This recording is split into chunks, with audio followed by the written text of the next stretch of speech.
بسم الله الرحمن الرحيم. كتاب أنزلناه إليك مبارك ليدبروا آياته وليتذكر أولو الألباب. صدق الله العظيم.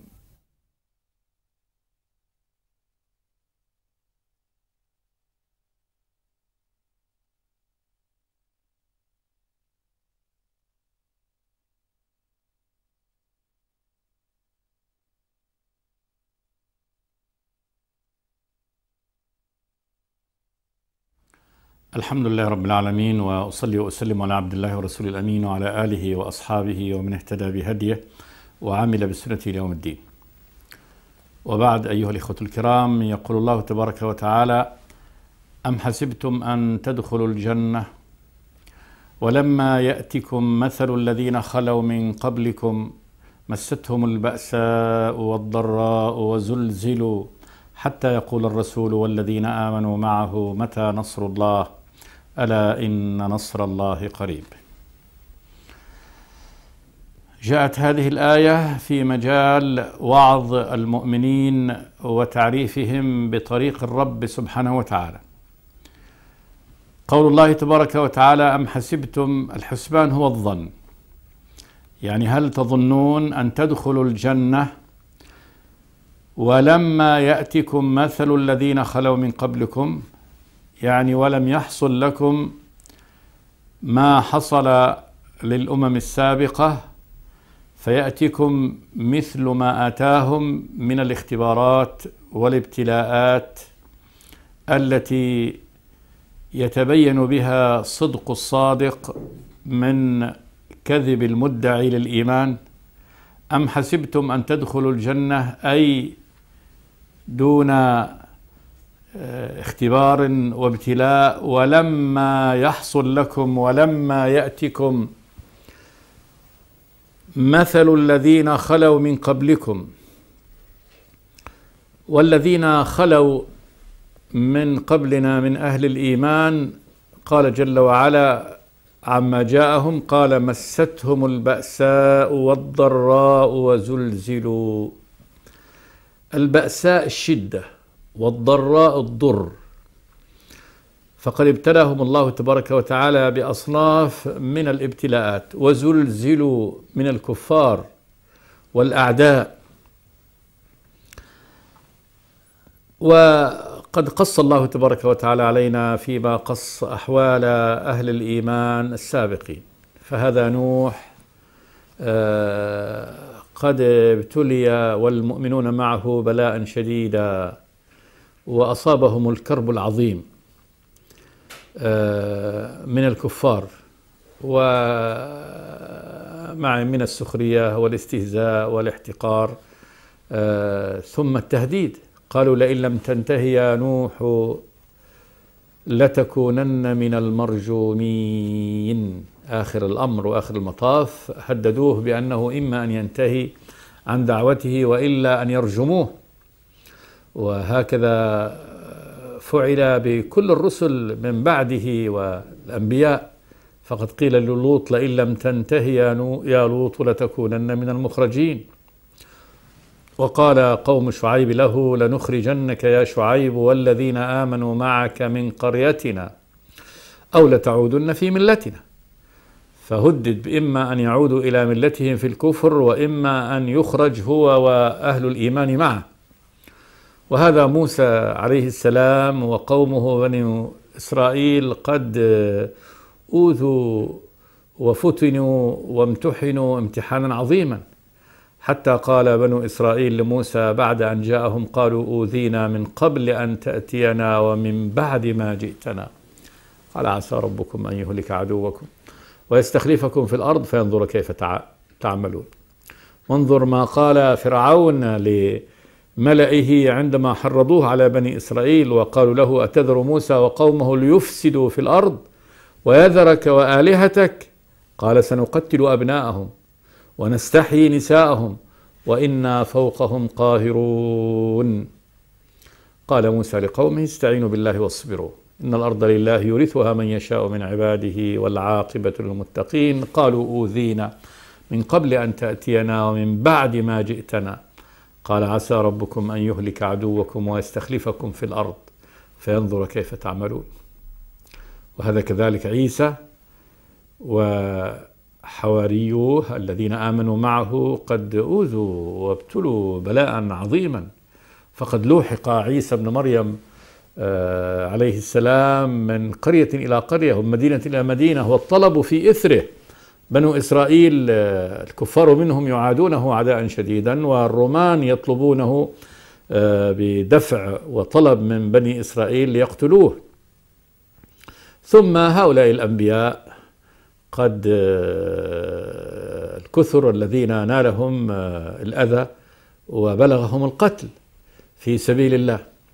فهذه سنة جارية في كل أهل الإيمان، هي أنهم يبتلوا لكن يجعل الله تبارك وتعالى العاقبة لهم.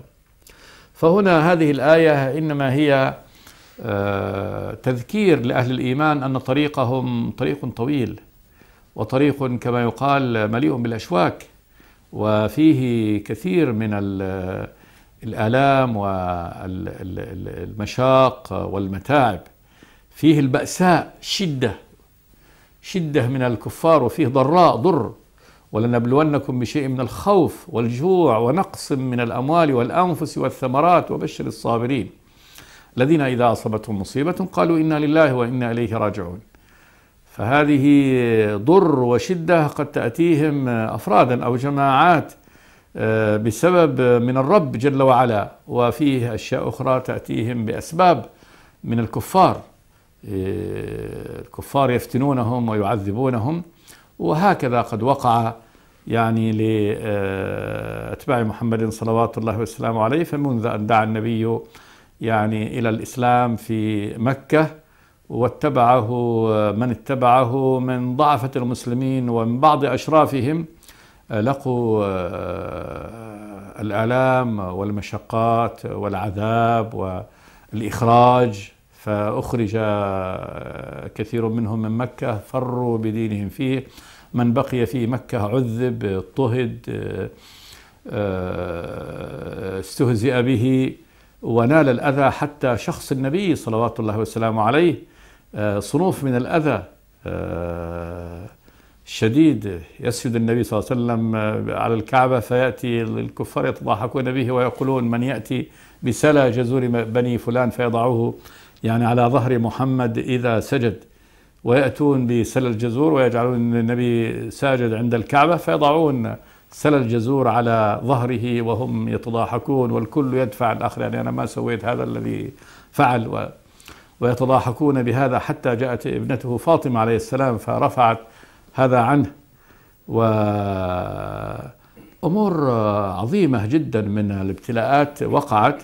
ثم إن النبي خرج بعد أن تآمر به الكفار ليقتلوه، فقد عزموا في نهاية المطاف أنه لا بد من قتل النبي صلوات الله وسلامه عليه. وإذ يمكر بك الذين كفروا ليثبتوك أو يخرجوك أو يقتلوك ويمكرون ويمكر الله والله خير الماكرين. فيسر الله لنبيه أن يخرج سالما من بين يعني أيديهم ويأتي المدينة. ثم لما جاءت المدينة كانت هناك ابتلاءات للنبي والفئة المؤمنة معه بطريق آخر. فبالرغم أنه كانت لهم العزة في المدينة إلا أنهم ابتلوا بالكفار من كل مكان، حتى كان هذا الابتلاء في غزوة الخندق عندما أحيط بالمدينة وأصبحت يعني الكفار حولها يحيطون بها إحاطة كما يقال السوار بالمعصر، جاء المسلمين جنود الكفر من كل مكان. يا أيها الذين آمنوا اذكروا نعمة الله عليكم إذ جاءتكم جنود الكفر فأرسلنا عليهم ريحا وجنودا لم تروها وكان الله بما تعملون بصيرا إذ جاءوكم من فوقكم ومن أسفل منكم وإذ زاغت الأبصار وبلغت القلوب الحناجر وتظنون بالله الظنون هنالك ابتلي المؤمنون وزلزلوا زلزالا شديدا. زلزلت قلوبهم، وكثير منهم يعني ظن بالله الظنون، كما قال جل وعلا: هنالك ابتلي المؤمنون وزلزلوا زلزالا شديدا وإذ يقول المنافقون والذين في قلوبهم مرض ما وعدنا الله ورسوله إلا غرور إذ قالت طائفة منهم يا أهل يثرب لا مقام لكم فارجعوا ويستأذن فريق منهم النبي يقولون إن بيوتنا عورة وما هي بعورة إن يريدون إلا فرارا. فأمر عظيم هذا، يعني من جملة الابتلاءات. وظل المسلمون في هذه الابتلاءات حتى الفتح، حتى فتح مكة، وهم يعني يخرجون من ابتلاء إلى ابتلاء، كما قال تبارك وتعالى للمنافقين: أولا يرون أنهم يفتنون في كل عام مرة أو مرتين ثم لا يتوبون ولا هم يذكرون.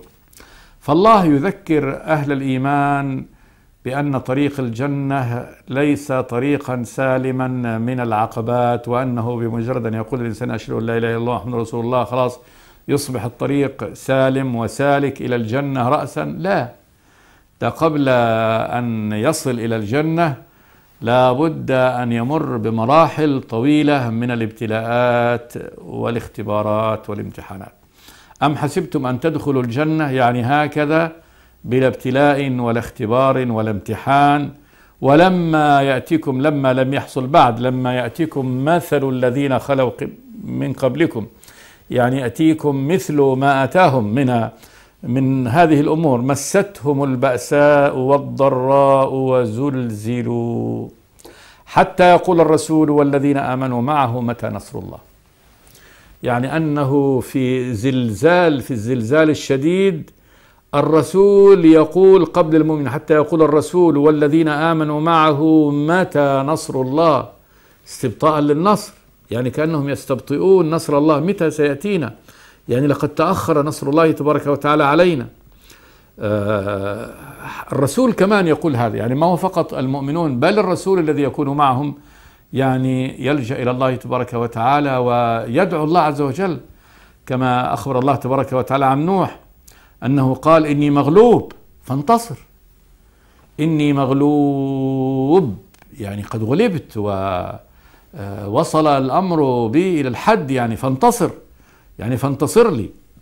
وكما فعل لوط أنه قال لأضيافه من الملائكة وهو لا يعلمهم: لو أن لي بكم قوة أو آوي إلى ركن شديد، يعني يا ليت لي بقوة أو آوي إلى ركن شديد، يعني ينقذني مما أنا فيه، مما ينتظرني من الخزي والعار من هؤلاء المجرمين الذين أحاطوا بداره من كل مكان. وهكذا يعني الرسل وصل بهم الأمر إلى أنهم استبطأوا نصر الله تبارك وتعالى، وقال أهل الإيمان معه متى نصر الله. وقد جاء أن خباب بن الأرت رضي الله تعالى عنه يقول: أتيت النبي صلى الله عليه وسلم وهو متوسد بردة له في ظل الكعبة، فقلت له: يا رسول الله ألا تستنصر لنا، ألا تدعو لنا، يعني استنصر لنا الله عز وجل، اطلب لنا النصر من الله عز وجل، ادعو لنا. يقول: فجلس النبي صلى الله عليه وسلم وقال: إن من كان قبلكم كان يؤتى أحدهم بالمنشار فيوضع على مفرق رأسه حتى يقع في القتين، يعني ينشر من مفرق الرأس حتى يشق شقين، ويمشط بأمشاط الحديد، يعني يأتي الكفار له بمشط من الحديد فيمشط ما بين عظمه ولحمه، يعني كل لحمه ينهش ينهش ينهش كده حتى يقع ويبقى يعني عظامه فقط، لا يرده ذلك عن دينه. والله، أو قال: والذي نفس محمد بيده لتخرجن الضعينة من بصرى الشام إلى صنعاء اليمن لا تخاف إلا الله ولكنكم قوم تستعجلون. قال لهم: الأمر سيستقر وهذا الدين سيتمكن، وتخرج الضعينة، يعني المرأة المسافرة، تخرج من طرف الجزيرة إلى طرفها الآخر لا تخاف إلا الله سبحانه وتعالى. وكون امرأة تمشي آمنة لا يتعرض لها معناها الأمن في كل مكان. الآن في مكة حاضرة الجزيرة لا يستطيع الإنسان أن يشهد أن لا إله إلا الله محمد رسول الله. هذا أبو ذر فقط قبل أن يشهد أن لا إله إلا الله محمد رسول الله جاء فقط يسأل عن النبي قال أين هذا الرجل الذي خرج فيكم يعني يزعم أنه نبي؟ فضربوه، كلهم تجمعوا عليه وضربوه حتى أغمي عليه، ولم يرفع عنه ويدفع عنه إلا العباس بن عبد المطلب. قال له هذا طريقكم، هذا من غفاري، وهذا طريقكم يعني في التجارة، هذا يقطع أهله يقطع طريقكم، ونحاهم عنه. وبقي 40 يوم يعني في مكة لا يسأله أحد ولا يعطي أحد كسرة خبز يأكلها، يقول والله بقيت فقط على ماء زمزم، يقول حتى سمنت. فقال النبي إنها طعام طعم وشفاء سقم. فبقي 40 يوم يعني لا يشرب إلا الماء فقط، يقاطعونه أهل مكة، والحال أنهم يطعمون الحجاج ويقرون الضيف، يأتيهم من يأتيهم من كل أطراف الجزيرة فيطعمونه ويكرمونه مجانا. ولكن لأن هذا يعني لما كان الإسلام تغير كل الأمر، وهذا لأنه فقط سأل عن النبي، ما عمل شيء، ما قال أشهد أن لا إله إلا الله محمد رسول الله ولا أسلم، وإنما فقط لمجرد سؤاله عن النبي، ورجل غريب غفاري ونزل عندهم، فلم حتى يقروه ولم يضيفوه، وإنما ضربوا لمجرد فقط أنه سأل عن النبي صلوات الله وسلامه عليه. فهذا أمر يعني كأن الله يقول للمسلمين لا دخول للجنة دون ابتلاء واختبار وتمحيص. أم حسبتم أن تدخلوا الجنة ولما يأتكم مثل الذين خلوا من قبلكم والذين خلوا من قبلنا الأمم السابقة من أهل الإيمان السابقين مستهم البأساء والضراء وزلزلوا حتى يقول الرسول والذين آمنوا معه متى نصر الله. قال جل وعلا ألا إن نصر الله قريب. أي اعلموا أيها المخاطبون أن نصر الله قريب، وإن استبطأه يعني أهل الإيمان فهو قريب، لا بد أن يأتي، والعاقبة للمتقين. وهذا يعني هذا هو يعني سيرة كل أهل الإيمان من بدء الخليقة. فمع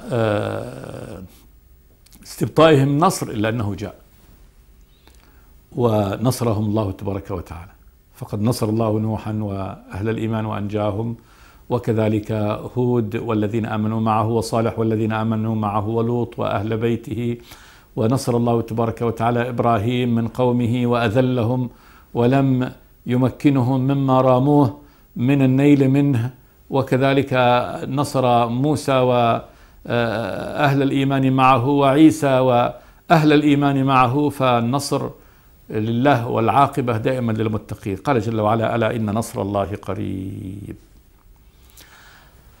هذا الفاصل الذي جاء من السورة في ثنايا الأحكام نوع فاصل تعليمي عظيم، علم الله تبارك وتعالى فيه أهل الإيمان أعطاهم هذه الدروس البليغة العظيمة التي تبين لهم مسيرتهم إلى الله تبارك وتعالى. ثم تأتي بعد ذلك السورة في فاصل جديد من الأحكام التي يشرعها الله تبارك وتعالى لعباده المؤمنين. وجاءت هذه التشريعات جوابا على أسئلة يسألها أصحاب النبي صلوات الله وسلامه عليه. أول هذه الأسئلة قال جل وعلا يسألونك ماذا ينفقون قل ما أنفقتم من خير فللوالدين والأقربين واليتامى والمساكين وابن السبيل وما تفعلوا من خير فإن الله به عليم. أول أمر جاء على الإنفاق، إنفاق المال. يسألونك ماذا ينفقون، وماذا ينفقون يعني ما الذي ينفقونه، كأنهم يريدون أن يحدد الله تبارك وتعالى لهم يعني مقدار النفقة وكيفيتها. فهنا وجههم الله تبارك وتعالى إلى الأبواب التي ينفقون منها، وأجابهم عن ماذا ينفقون إلى أن أي نفقة ينفقونها لله تبارك وتعالى فالله يقبله. قل ما أنفقتم من خير، أي خير، والخير المال وكل ما ينتفع به هذا خير. ومن خير يعني هذا لتأكيد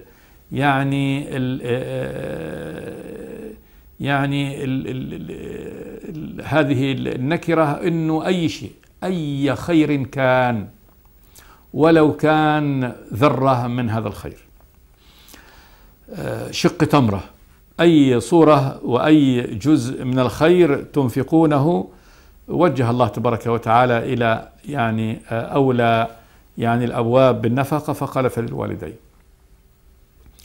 فالوالدين أحق الناس بحسن الصحبة وبالإنفاق عليهما وببذل المال لهما وفي راحتهما، وذلك أنه يعني من العبد استيفاء للحق، فإن للوالدين حق عظيم على يعني الأبناء، ولا مهما بالغ الإنسان لا يمكن أن يوفيهما حقهما.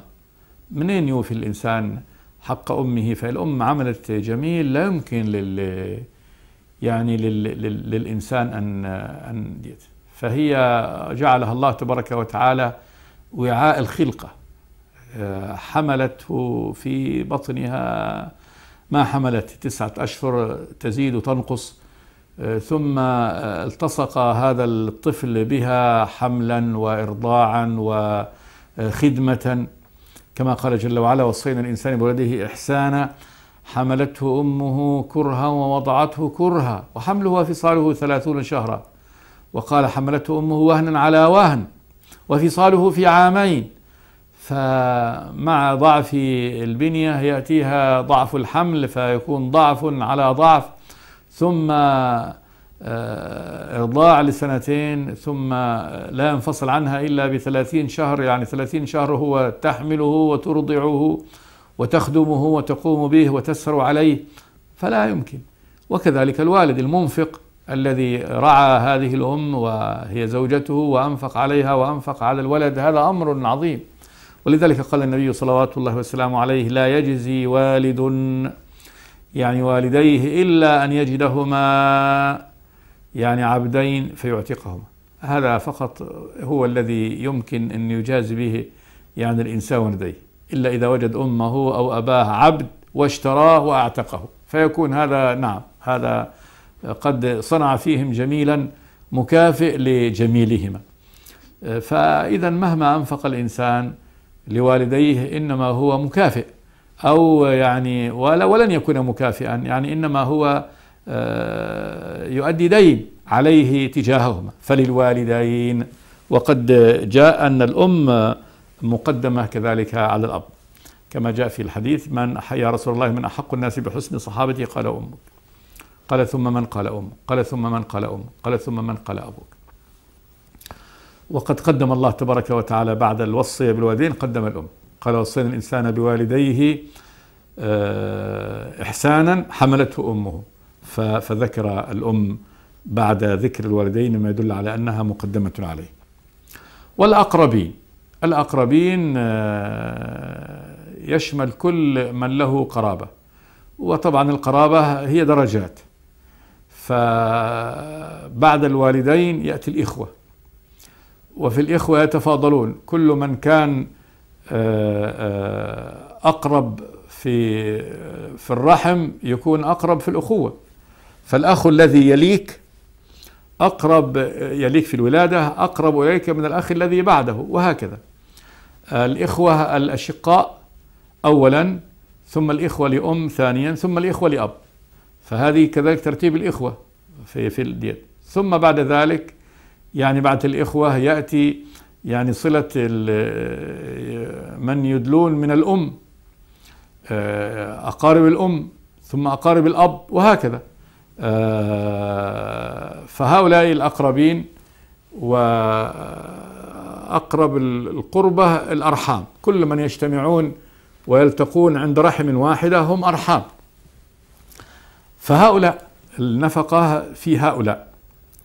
واليتامى، اليتامى جمع يتيم، واليتيم هو الذي مات أبوه وهو دون البلوغ، فبعد البلوغ لا يتم، فاليتيم المحتاج، وهذا غالبا ما يكون الإنسان إذا مات أبوه دون البلوغ، ربما يكون إذا لم يترك له مالا فيكون في الأعم الأغلب يعني ربما يكون فقيرا ومحتاجا.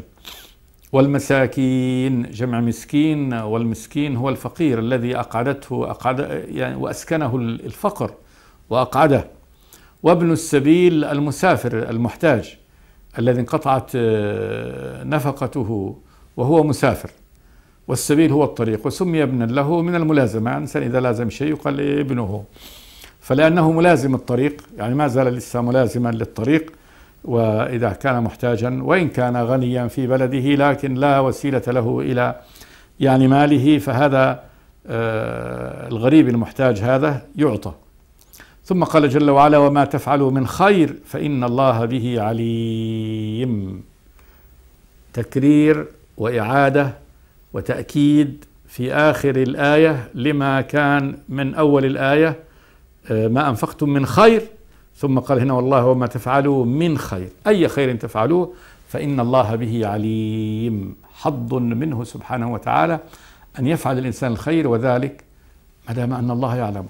أي خير يعلمه الله عز وجل، وما دام أن الله يعلمه إذن لا بد أن يكافئ عليه وأن يجازي عليه سبحانه وتعالى، لأنه لا يضيع يعني عمل عامل قط. إن الله لا يظلم مثقال ذرة وإن تك حسنة يضاعفها ويؤتي من لدنه أجرا عظيما.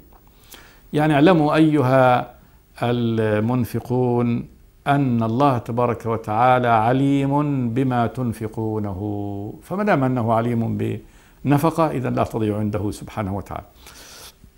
هذا حظ عظيم على الإنفاق في سبيله. ثم جاءت الآيات إلى تشريع القتال وبيان أحكامه، فقال جل وعلا: كتب عليكم القتال وهو كره لكم، وعسى أن تكرهوا شيئا وهو خير لكم، وعسى أن تحبوا شيئا وهو شر لكم، والله يعلم وأنتم لا تعلمون. لما كان القتال من التشريعات الشديدة، فإن القتال إيجاب الله تبارك وتعالى المسلمين أن يقاتلوا الكفار للمصالح العظيمة التي شرعها الله تبارك وتعالى على القتال كدفعهم، وكذلك قتالهم للكفر حتى يرجعوا عن كفرهم وعنادهم وصدهم عن سبيل الله، كما قال جل وعلا: قاتلوا الذين لا يؤمنون بالله ولا باليوم الآخر ولا يحرمون ما حرم الله ورسوله ولا يدينون دين الحق من الذين أوتوا الكتاب فيقاتلون للكفر. وكذلك قتال الذين يمنعون ويصدون عن سبيل الله عز وجل حتى يفتح الطريق لأهل الإيمان بزوال رؤوس الكفر والصادين عن سبيل الله، وكذلك الاستخلاص أهل الإيمان، وكذلك حتى لا تكون فتنة. للقتال منافع وفوائد عظيمة، ولولا دفع الله الناس بعضهم ببعض لفسدت الأرض. يعلو الكفر ولا يبقى إيمان، ولولا دفع الله الناس بعضهم ببعض لهدمت صوامع بيع وصوامع ومساجد يذكر فيها اسم الله كثيرا. فلولا أن الله تبارك وتعالى يدفع أهل الإيمان بأهل الكفر لعلى الكفر، ولما كان لله تبارك وتعالى في الأرض وهي أرضه من بيت يعبد فيها سبحانه وتعالى. لهدمت صوامع وبيع وصلوات ومساجد يذكر فيها اسم الله كثيرا ولا ينصرن الله من ينصره إن الله لقوي عزيز. فالقتال له منافعه وفوائده العظيمة، لذلك فرضه الله تبارك وتعالى هنا على أهل الإيمان وقال: كتب عليكم القتال، وكتب أي فرض. لما كانت شريعة القتال شريعة شديدة وشاقة، لأن القتال ما معنى القتال؟ إنما هو تعريض للنفس والمال للهلاك، نفس للقتل والمال للضياع، وكذلك الأولاد والأهل والأوطان. هذه قتال الكفار، وقد يكون الكفار أكثر عددا وأكثر قوة. أقول لما كان الأمر كذلك فإن الله تبارك وتعالى سهل هذه المهمة الشاقة حتى يتقبلها أهل الإيمان، فقال: وهو كره لكم. نعلم أن القتال كره لكم، كره النفس، لأن هذا من التكاليف الشاقة. ثم قال جل وعلا: وعسى أن تكرهوا شيئا وهو خير لكم، وعسى أن تحبوا شيئا وهو شر لكم، والله يعلم وأنتم لا تعلمون. تركنا الوقت لهذه الآيات تفصيل في الحلقة الآتية إن شاء الله. أقول قولي هذا وأستغفر الله لي ولكم من كل ذنب، وصلى الله وسلم على عبده ورسوله محمد. بسم الله الرحمن الرحيم. كتاب أنزلناه إليك مبارك ليدبروا آياته وليتذكر أولو الألباب. صدق الله العظيم.